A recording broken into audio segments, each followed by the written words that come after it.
প্রবাসীদের সমস্যা সবার আগে সমাধান করতে হবে বললেন পররাষ্ট্র উপদেষ্টা।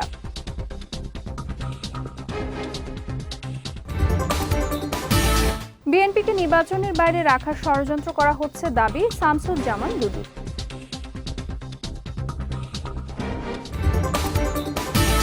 এবং সংস্কার ও হাসিনার বিচারের আগে নির্বাচন নয় বললেন মিয়া গোলাম পরওয়ার।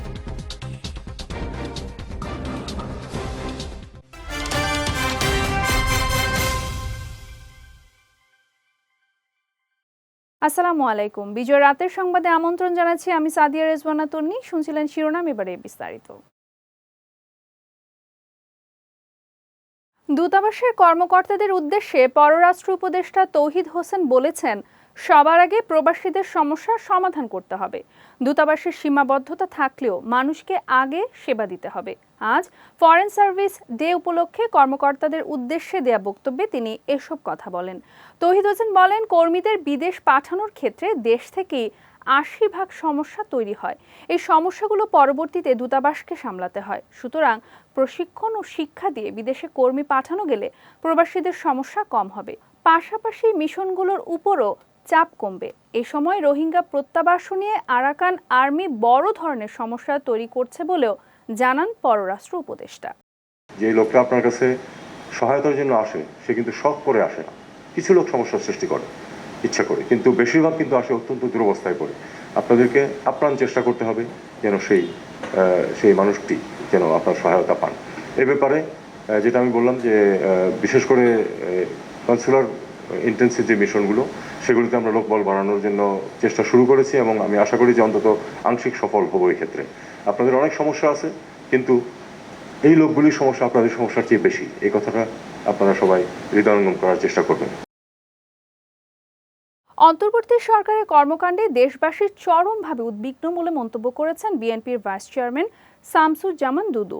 আজ জাতীয় প্রেস ক্লাবের সামনে বাংলাদেশ গণতান্ত্রিক পরিষদ আয়োজিত যুব সমাবেশে তিনি এই মন্তব্য করেন।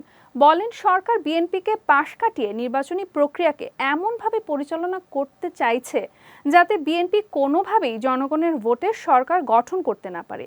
বিএনপিকে রাজনীতি ও নির্বাচনের বাইরে রাখার ষড়যন্ত্র করা হচ্ছে উল্লেখ করে বিএনপির নেতা আরও বলেন, বর্তমান সরকারের আচরণ দেখে মনে হচ্ছে তারা নিরপেক্ষ নির্বাচনের পথে নয়। আজ বাংলাদেশে কি করবেন কি করবেন না এটা বড় কথা না। একটি নির্বাচিত সরকার প্রতিষ্ঠা করার জন্য অনতিবিলম্বে একটি রোডম্যাপ ঘোষণা করেন। কবে নির্বাচন হবে, কোন মাসে হবে, কোন সনে হবে, আপনারা একবার ডিসেম্বর একবার জুন এই ফাজলামি বাদ দেন। এইগুলোর জন্য আমরা তৈরি না। আর আপনাকে আগেও বলেছে, হাসিনার যখন তাড়াতে পেরেছে, অন্য ফাঁসিবাদের যে উদ্ভব ঘটে, তাদের তাড়ানো বাংলাদেশের মানুষের ওয়ান্টুর ব্যাপার। সেটি মাথায় রেখে কার্যক্রম নেবেন। আপনাকে ফুলের মালা দিয়ে গ্রহণ করেছে, ফুলের মালা দিয়ে বিদায় জানাতে চায়। এটাই বিএনপির স্ট্যান্ড এখনো পর্যন্ত। ব্যবসায়ীদের চাপের মুখে বোতলজাত সয়াবিন তেলের দাম প্রতি লিটারে 14 টাকা বাড়াতে বাধ্য হয়েছে বাণিজ্য মন্ত্রণালয়। এদিকে সপ্তাহের ব্যবধানে প্রতি কেজিতে 20 টাকা বেড়েছে পেঁয়াজ ও কাঁচামরিচের দাম। ডিম ও সবজির দামে স্থিতিশীলতা থাকলেও বাড়তি মাছ ও মুরগির বাজার। আর উঠতি বাজারে আয় কমে যাওয়ায় বিপাকে নিম্ন আয়ের মানুষ। রাজধানীর হাতিরপুল কাঁচা বাজার ঘুরে রিপোর্ট করেছেন আশরাফুল ইসলাম। ক্যামেরায় ছিলেন সালমান খন্দকার সবুজ। ভোজ্য তেল উৎপাদনকারী প্রতিষ্ঠানগুলোর সঙ্গে সপ্তাহের বেশি সময় ধরে দর কষাকষির পর অবশেষে বোতলজাত প্রতি লিটার সয়াবিন তেলের দাম 14 টাকা বাড়িয়েছে বাণিজ্য মন্ত্রণালয়। প্রথমে ব্যবসায়ীদের সয়াবিনের দাম বাড়ানোর প্রস্তাব নাকচ করে দিলেও হঠাৎই বাজারে ভোজ্য তেলের সংকট দেখা দিলে ব্যবসায়ীদের দাবি মেনে নিতে এক প্রকার বাধ্য হয় বাণিজ্য মন্ত্রণালয়। রমজানের তেলসহ নিত্যপণ্যের বাজার নিয়ন্ত্রণে থাকলেও রমজান শেষ হতেই ধীরে ধীরে বাড়তে শুরু করেছে সব জিনিসপত্রের দাম। সপ্তাহের ব্যবধানে প্রতি কেজিতে 20 টাকা বেড়েছে পেঁয়াজ ও কাঁচামরিচের দাম। এছাড়াও বেগুন, ধন্দুল, করলা, লাউ, পটলের মতো সবজিগুলোর দাম হাঁকানো হচ্ছে 80 টাকা। রমজানের আগে তো একবার মানে পুরো মার্কেটে তেলই ছিল না, দাম বাড়ায় না, এখন রমজানের পরে এসে মানে প্রতি লিটারে 14 টাকা বাড়াইছে এখন। তেলের দামটা আমি শুনছি লিটার প্রতি 15 টাকা বাড়ছে আর কিন্তু বাড়তি রেটের মাল এখনো আসে নাই। এখন পুরান রেটের মাল আমরা বিক্রি করতে আছি। সিন্ডিকেট তেমন না, এগুলো মানুষের এগুলো ভুল ধারণা। এগুলো ওয়েদারের সাথে সম্পর্ক। বৃষ্টি হয়েছে, অনেকে গৃহস্থরা কাঁচামরিচে খেতে নামে না, তার জন্য একটু শর্ট হয়। এই জন্য ওই গোড়ার থেকে যারা কিনে বেচা করে তারা এইগুলা করে, এটা কিছু না, এটা আবার ঠিক হয়ে যায়। উঠতি বাজারে আয় কমে যাওয়ায় বিপাকে নিম্ন আয়ের মানুষ। তবে ক্রেতাদের কেউ কেউ বলছেন এখনও নিয়ন্ত্রণের মধ্যে রয়েছে নিত্যপণ্যের দাম। যারা পেঁয়াজ উৎপাদন করে তাদের যে কস্টিং খরচটা তারা বিক্রি করে এটা ঠিকভাবে মানে পাচ্ছে না, মূল্যটা পাচ্ছে না। কিন্তু সেক্ষেত্রে আমি যুক্তিযুক্ত মনে করি, কিন্তু এই যে টাকাটা বাড়ছে আসলে কৃষক পাচ্ছে কিনা। সিন্ডিকেট তো এটা সবসময়, এটা তো আসলে থামানোর মতো কোনো অবস্থা নাই। আমরা ভালো না হলে তো আসলে করার কিছু নাই। সবজির বাজারটা মাঝখানে মনিটরিং করা মনে হয় না, তেমন একটা হয় নাই, যেহেতু এটা নিয়ন্ত্রণে ছিল, খুবই নাগালের মধ্যে ছিল। এখন এটা একটু ঊর্ধ্বগতি হয়ে যাচ্ছে, এটার মনে হয় একটু লাগাম টেনে ধরা দরকার। এদিকে সপ্তাহের ব্যবধানে প্রকারভেদে প্রতি কেজি মুরগির দাম বেড়েছে 20 থেকে 30 টাকা। তবে আগের দামে বিক্রি হচ্ছে গরু ও খাসির মাংস। এছাড়াও নাগালের মধ্যে রয়েছে ডিমের দাম। ইলিশের দাম বাড়লেও স্থিতিশীল রয়েছে মাছের বাজার। এমনি অন্য মাছ, রুই মাছ, কাতল মাছ, এগুলোর দাম আগের মতোই আছে। আর সব মাছের দাম ঠিকই আছে, একটু ইলিশের দামটা একটু বাড়ছে। দেশি যে মাছগুলো দেশি কই মাছ কিনলাম, মাগুর মাছ কিনলাম, এগুলোর দাম একটু বেশি। আর লোকাল যে চাষেগুলো সেগুলো হচ্ছে যেরকম থাকে আর কি মার্কেটে, ওই অ্যাভারেজ প্রাইস আছে। 2600 থেকে যে 800 টাকা করে বিক্রি হচ্ছে, এই পন্থী বিক্রি হচ্ছে, দাম কমে নেই, যেহেতু গরুর দাম একটু বেশি। কেজি প্রতি 10 টাকা ওভার বাড়ছে। হ্যাঁ, পাকিস্তানিও বাড়ছে। পাকিস্তানি 2 দিন আগে আনছি 40 টাকা, কালকে আনছি 60 টাকা। এখন মনে করেন আমরা যে টাকা বেতন পাই সেই টাকাতে তো এগুলো কিনে খাওয়া সম্ভব না। এখন যদি একটু কম হয় তাহলে তো ভালো হয়। ব্রয়লার মুরগি 200 টাকা করে নিতেছে, ঠিক আছে। গরিব মানুষের জন্য ব্রয়লার মুরগি খাওয়ার জন্য, আর দেশি মুরগি তো খাওয়া সম্ভব না। নিত্যপণ্যের বাজারের অস্থিরতার কারণ হিসাবে সিন্ডিকেটকে দায়ী করলেও এ নিয়ে ক্যামেরার সামনে কথা বলতে চান না ব্যবসায়ীরা। আর ক্রেতাদের দাবি, নিয়মিত বাজার মনিটরিং না করলে বাজারের অস্থিরতা আরও বাড়বে। আশরাফুল ইসলাম, বিজয় টিভি, ঢাকা। ঢাকাসহ দেশের 9 অঞ্চলের উপর দিয়ে সর্বোচ্চ 60 কিলোমিটার বেগে ঝড় ও বজ্রসহ বৃষ্টি হতে পারে বলে আশঙ্কা প্রকাশ করেছে আবহাওয়া অধিদপ্তর। আজ রাত 1টা পর্যন্ত দেশের অভ্যন্তরীণ নদীবন্দরগুলোর জন্য দেয়া এক সতর্ক বার্তায় এ কথা জানানো হয়েছে। বিজ্ঞপ্তিতে বলা হয়, যশোর, কুষ্টিয়া, খুলনা, বরিশাল, পটুয়াখালী, নোয়াখালী, কুমিল্লা, ঢাকা এবং চাঁদপুর অঞ্চলের উপর দিয়ে পশ্চিম অথবা উত্তর পশ্চিম দিক থেকে ঘন্টায় 45 থেকে 60 কিলোমিটার বেগে অস্থায়ীভাবে দমকা অথবা ঝোড়ো হাওয়া বয়ে যেতে পারে। সেই সঙ্গে বৃষ্টি অথবা বজ্রসহ বৃষ্টি হতে পারে। এসব এলাকার নদীবন্দরগুলোকে 1 নম্বর সতর্ক সংকেত দেখাতে বলা হয়েছে। এছাড়া আগামী কয়েকদিন দেশের বিভিন্ন স্থানে অস্থায়ীভাবে দমকা হাওয়া সহ বৃষ্টি অথবা বজ্রসহ বৃষ্টির পূর্বাভাস দিয়েছে সংস্থাটি। এবারে জেলা সংবাদ।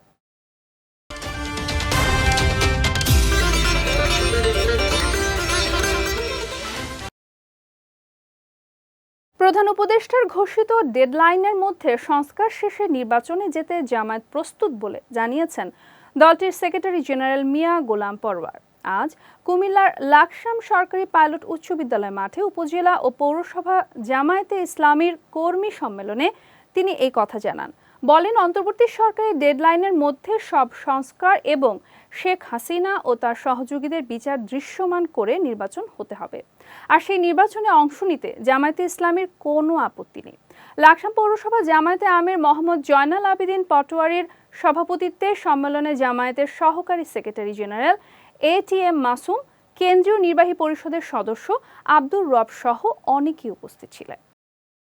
আপনি যে সময় পারেন নির্বাচন করেন, কিন্তু প্রোভাইডেড 14, 18, 24-এর মতো নির্বাচন হলে এই নির্বাচন বাংলার মানুষ হতে দেবে না।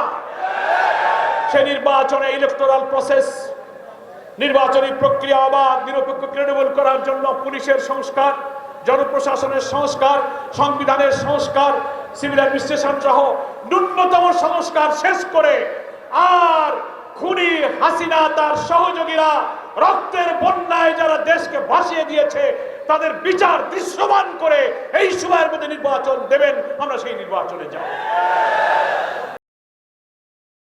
মাদারীপুরের শিবচরে ৫ বছরের শিশু ধর্ষণ চেষ্টা মামলায় তোতা শেখ নামে এক বৃদ্ধকে গ্রেফতার করেছে পুলিশ। গতকাল রাতে উপজেলার সন্ন্যাসীর চর ইউনিয়নের রাজার চর মোল্লাকান্দি গ্রাম থেকে তাকে গ্রেফতার করা হয়। বিষয়টি নিশ্চিত করে শিবচর থানার ভারপ্রাপ্ত কর্মকর্তা রতন শেখ জানান, গত ১৬ এপ্রিল চকলেট দেওয়ার প্রলোভন দেখিয়ে শিশুটিকে নিজ ঘরে নিয়ে ধর্ষণ চেষ্টা করে তোতা শেখ।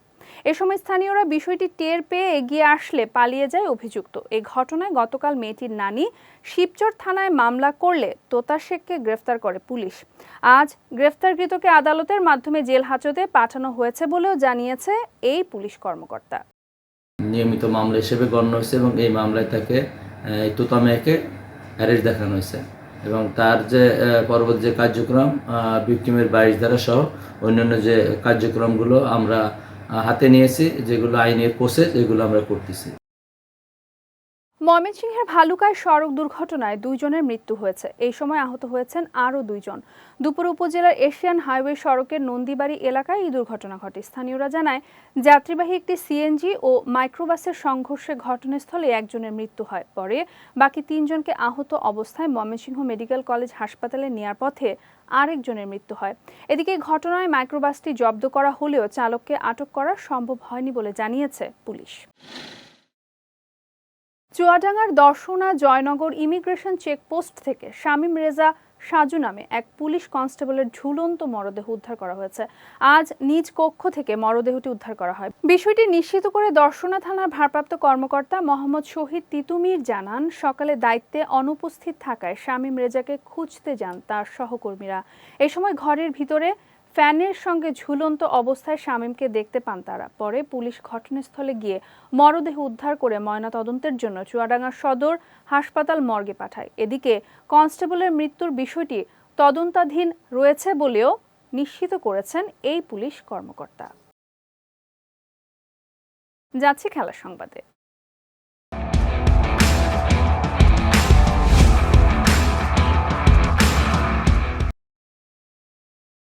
আগামী 20 এপ্রিল সিলেট আন্তর্জাতিক ক্রিকেট স্টেডিয়ামে শুরু হতে যাচ্ছে বাংলাদেশ জিম্বাবুয়ের মধ্যকার 2 ম্যাচের টেস্ট সিরিজ। আসন্ন এই টেস্ট সিরিজকে কেন্দ্র করে আজ সকাল থেকে মাঠে ঘাম ঝরিয়েছেন শান্ত মুমিনুলরা। এদিকে ঘরের মাঠের সিরিজকে সামনে রেখে সিলেটের সংবাদ সম্মেলন করেছেন বাংলাদেশ জাতীয় দলের প্রধান কোচ ফিল সিমন্স। এ সময় ম্যাচ জয়ের লক্ষ্যে সিনিয়রদের ভূমিকার কথা উল্লেখ করে তিনি রিয়াদ মুশফিকদের ধারাবাহিকতা ধরে রাখার আহ্বান জানান। এছাড়া নাহিদ রানা, খালেদ ও সাকিবদের বোলিং লাইন আপ নিয়েও তিনি আশাবাদ ব্যক্ত করেন। আগামী 20 এপ্রিল সিলেটে সিরিজের প্রথম টেস্ট এবং আগামী 28 এপ্রিল চট্টগ্রামে সিরিজের দ্বিতীয় টেস্ট অনুষ্ঠিত হবে। কাতার বিশ্বকাপ জয়ের পর থেকে মেসি কি 2026 বিশ্বকাপ খেলবেন? এই প্রশ্ন নিয়ে জল্পনা চলছিল ফুটবল বিশ্বে। অবশেষে সেই প্রশ্নের উত্তর দিলেন আর্জেন্টাইন এই ফুটবল জাদুকর। জানান, 2026 বিশ্বকাপ খেলার ব্যাপারে এখনও চিন্তা করছেন তিনি, তবে এই বিষয়ে চলতি বছরের মধ্যেই চূড়ান্ত সিদ্ধান্ত নেবেন তিনি। সম্প্রতি সাবেক ফুটবলার এনরিকে উলফের সঙ্গে সিম্পলেমেন্টে ফুটবল অনুষ্ঠানে তিনি এই কথা জানান। বলেন, 2026 বিশ্বকাপ নিয়ে সিদ্ধান্ত নেওয়ার পেছনে এই বছরটা গুরুত্বপূর্ণ হবে। এছাড়া নিজের কাছে শট থেকে যুক্তরাষ্ট্র, মেক্সিকো ও কানাডায় অনুষ্ঠেয় বিশ্বকাপে পা রাখতে চান বলেও জানান বিশ্বকাপ জয়ী এই আর্জেন্টাইন তারকা। বিজয় রাতের সংবাদ শেষ করার আগে শিরোনামগুলো দেখে নিচ্ছি আরও একবার।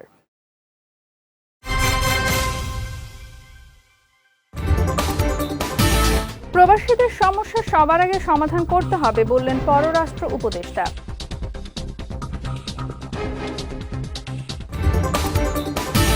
বিএনপিকে নির্বাচনের বাইরে রাখার ষড়যন্ত্র করা হচ্ছে দাবি শামসুজ্জামান দুদু।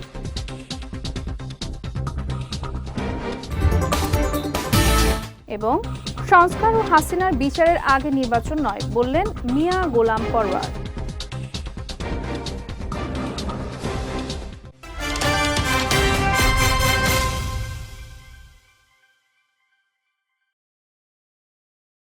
বিজয় রাতের সংবাদ শেষে আজকের মতো আমি সাদিয়া রেজওয়ানা তন্নি আপনাদের কাছ থেকে বিদায় নিচ্ছি। আগামীকাল একই সময়ে নতুন সব খবর দেখতে চোখ রাখুন বিজয় টিভিতে। এছাড়াও আজকের বিজয় রাতের সংবাদের ভিডিও দেখতে পারেন আমাদের ইউটিউব এবং ফেসবুক পেজে। আমাদের ইউটিউব হলো youtube.com/bijtv-official এবং আমাদের ফেসবুক পেজ হলো facebook.com/bijtv-limited। এতক্ষণ সঙ্গে থাকার জন্য ধন্যবাদ সবাইকে।